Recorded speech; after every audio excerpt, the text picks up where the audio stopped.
بسم اللہ الرحمن الرحیم۔ السلام علیکم معزز طلباء کرام، آپ سب کیسے ہیں؟ آج ہم معطا امام محمد کے سبق نمبر 335 کو پڑھیں گے۔ آج کے ہمارے سبق کا عنوان ہے سونا چاندی اور سود کا بیان۔ کتاب الصرف و ابواب الربا سے ہمارا سبق شروع ہوتا ہے اور اس کا باب جو ہے وہ باب الصرف و ابواب الربا ہی ہے، یعنی چاندی سونا اور چاندی سونے کے عوض فروخت کرنا اور سود کا بیان جو ہے وہ اس میں بیان ہوگا۔ امام محمد رحمۃ اللہ علیہ حدیث پاک ذکر کرتے ہیں کہ اخبرنا مالک اخبرنا نافع عن عبد اللہ بن عمر بن الخطاب رضی اللہ عنہ قال لا تبيع الورق بالذهب احدهما غائب والآخر ناجز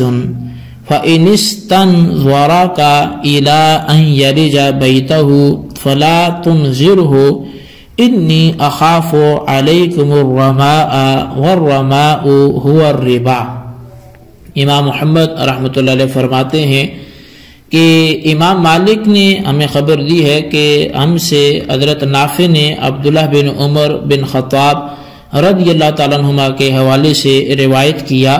کہ چاندی کو سونے کے عوض اس طرح فروخت نہ کرو کہ ایک نقد ہو اور دوسرا ادھار ہو،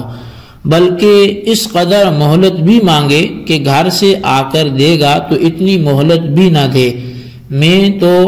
ہر ربا سے ڈرتا ہوں اور ربا اور ربا ایک ہی معنی میں ہے، یعنی سود ہے۔ اخبرنا مالک اخبرنا عبد اللہ بن دینار عن عبد اللہ بن عمر قال قال عمر بن الخطاب لا تبيع الذهب بالذهب إلا مثلا بمثل ولا تبيع الذهب بالورق أحدهما غائب والآخر ناجز وإن استنظرك حتى يلج بيته فلا تنظر إني أخاف عليكم الربا۔ امام محمد رحمۃ اللہ علیہ ذکر فرماتے ہیں کہ ہمیں امام مالک نے خبر دی ہے کہ ہم سے بیان کیا عبداللہ بن دینار نے عبداللہ بن عمر سے کہ حضرت عمر فاروق اعظم رضی اللہ تعالی عنہ نے فرمایا کہ سونے کو سونے کے عوض برابر فروخت کرو اور سونا چاندی کے عوض اس طرح فروخت نہ کرو کہ ان میں سے ایک نقد اور دوسرا ادھار ہو۔ اگر تم سے اس قدر مہلت بھی کوئی چاہے کہ وہ اپنے گھر سے ہو کر آ جائے گا تو اس قدر اجازت بھی نہ دو، میں تم سے سود کے حوالے سے ڈرتا ہوں۔ اخبرنا مالک حدثنا نافع عن ابی سعید الخدری ان رسول اللہ صلی اللہ علیہ وسلم قال لا تبيع الذهب بالذهب الا مثلا بمثل ولا تشف بعضها على بعض ولا تبيع الورق بالورق الا مثلا بمثل ولا تشف بعضها على بعض ولا تبيع شيئا منها غائبا بناجز۔ امام محمد رحمۃ اللہ علیہ فرماتے ہیں کہ امام مالک نے ہمیں خبر دی ہے کہ وہ کہتے ہیں ہم سے نافع نے ابو سعید خدری رضی اللہ عنہ کے حوالے سے بیان کیا کہ رسول اللہ صلی اللہ علیہ وسلم نے فرمایا سونے کو سونے کے عوض فروخت نہ کرو مگر برابر، اور ایک دوسرے سے زیادہ نہ کرو، اور چاندی کو بھی چاندی کے برابر فروخت کرو، ایک کو دوسرے سے زیادہ نہ کرو، اور نقد کو ادھار کے عوض فروخت نہ کرو۔ اخبرنا مالک حدثنا موسى بن ابی تمیم عن سعید بن یسار عن ابی ہریرہ رضی اللہ تعالی عنہ ان رسول اللہ صلی اللہ علیہ وسلم قال الدینار بالدینار والدرہم بالدرہم لا فضل بینہما۔ امام محمد رحمۃ اللہ علیہ فرماتے ہیں کہ ہمیں امام مالک نے خبر دی ہے اور وہ فرماتے ہیں کہ ہم سے موسیٰ بن ابو تمیم نے بیان کیا ہے اور انہوں نے سعید بن یسار سے بیان کیا اور انہوں نے حضرت ابو ہریرہ رضی اللہ تعالی عنہ سے بیان کیا کہ رسول کریم صلی اللہ علیہ وسلم نے فرمایا دینار کو فروخت کرو دینار کے عوض اور درہم کو درہم کے عوض اور ان میں سے ایک کو دوسرے سے زیادہ نہ کرو۔ اخبرنا مالک اخبرنا ابن شہاب عن مالک ابن اوس بن الحدثانی انه اخبره انه التمس صرفا ب100 دینار وقال فدعاني طلحة بن عبيد الله فقال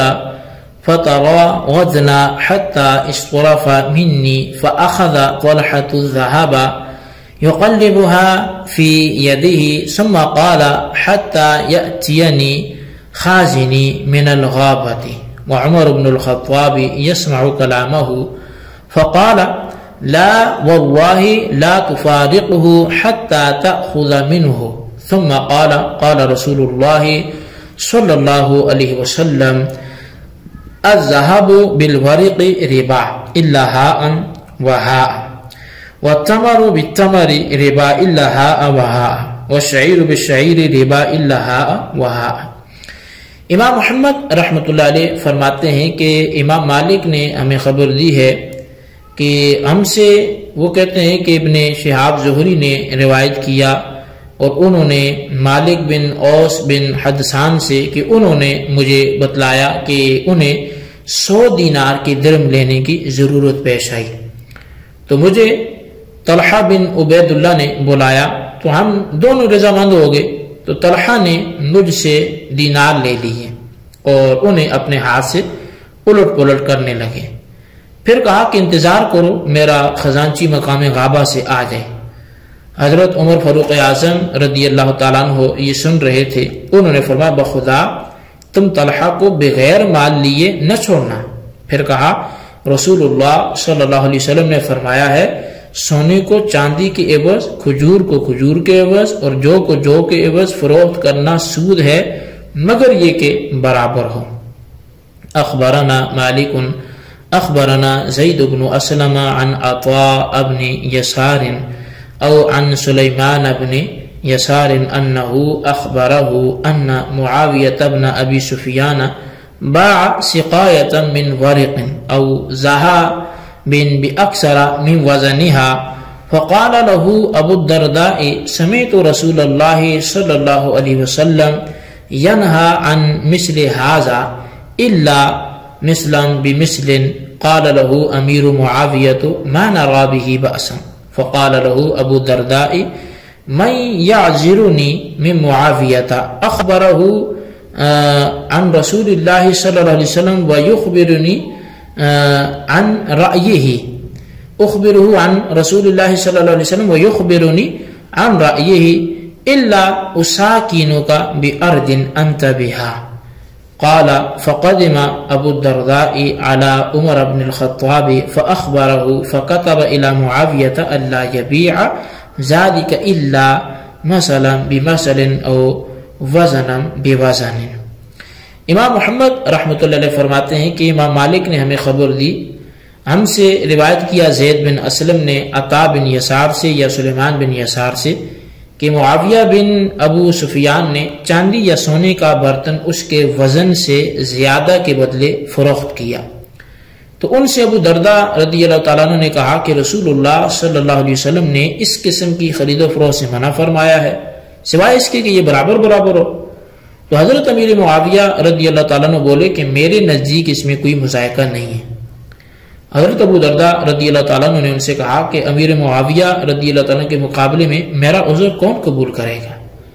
میں ان کے سامنے رسول اللہ کی حدیث پیش کر رہا ہوں اور وہ مجھے اپنی رائے بتلاتے ہیں۔ تو ابو درداء رضی اللہ تعالیٰ عنہ نے فرمایا کہ میں اس سرزمین میں نہیں رہوں گا کہ جس میں تم ہو۔ پھر آپ مدینہ شریف تشریف لے گئے، حضرت عمر رضی اللہ تعالیٰ عنہ کے پاس آئے اور انہیں یہ واقعہ بتلایا، تو انہوں نے حضرت امیر معاویہ رضی اللہ تعالیٰ عنہ کو لکھا کہ اس طرح فروخت نہ کریں بلکہ برابر یا ہم وزن فروخت کریں۔ اخبرنا مالک اخبرنا یزید بن عبد اللہ بن قصیط اللیثی انه رأى سعید بن المسیب امام مالک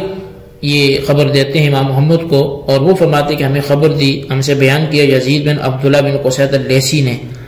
انہوں نے سعید بن مسیب رضی اللہ تعالیٰ عنہ کو یہ کہتے ہوئے سنا کہ انہ رآ سعید ابن المسیب سیراتل الذهب بالذهب قال فيفرغ الذهب في كفه الميزان ويفرغ الآخر الذهب في كفته الأخرى قال ثم يرفع الميزان فإذا اعتدل لسان الميزان أخذ وأعطى صاحبه. کہ انہوں نے سعید بن مسیب رضی اللہ تعالیٰ عنہ کو یہ کہتے سنا کہ وہ سود سونے کو سونے کے بدلے فروخت کرنے میں سمجھتے تھے. وہ اپنا سونا ترازو کے پلے میں رکھتے اور دوسرے کا سونا ہوتا وہ ترازو کے دوسرے پلے میں رکھتے، پھر ترازو اٹھاتے، جب ترازو کا کانٹا برابر آ جاتا تو دوسرے کا سونا لے لیتے اور اپنا سونا دے دیتے. قال محمد وبهذا كله ناخذ على ما جاءت الآثار وهو قول ابی حنیفہ رحمۃ اللہ علیہ والعامۃ من فقہائنا. امام محمد رحمۃ اللہ علیہ آپ فرماتے ہیں کہ ان سب آثار پہ ہمارا عمل ہے، اور یہی امام اعظم امام ابو حنیفہ اور ہمارے عام فقہائے کرام کا قول ہے. تو بہرحال اس باب میں امام محمد رحمۃ اللہ علیہ 5 آثار اور 2 حدیثیں آپ لائے ہیں. وہ سب کی سب بے صرف کے بارے میں ہیں. رہی یہ بات کہ بے صرف کسے کہتے ہیں، تو وہ تقریباً فقہائے کرام نے ایک ہی طرح کی اس کی تعریف کی ہے، اگرچہ الفاظ میں کچھ فرق ہے مگر معنی جو ہے وہ ایک ہی ہے. تو بہرحال بے صرف کی تعریف اور اس کے کچھ احکام جو ہیں وہ یہاں ذکر کرنا مناسب ہیں، لیکن پھر اس کی مناسبت سے جو ہے وہ کچھ مسائل آئیں گے، جیسے کہ موجودہ زمانے میں نوٹ کی ایک فقہی حیثیت کے حوالے سے یہ بھی ایک مسئلہ ہے. تو یہ جتنے بھی ایسے مسائل ہیں وہ ہم آئندہ سبق کا موضوع بنائیں گے، اور بے صرف کے جو احکام ہیں اس پر جو ہمارا کلام ہوگا وہ آئندہ سبق میں ہوگا. اللہ تبارک و تعالیٰ سے دعا کرتے ہیں جو پڑھا سنا سے یاد رکھنے کی توفیق نصیب فرمائے. آمین بجاہ النبی الامین صلی اللہ علیہ وسلم.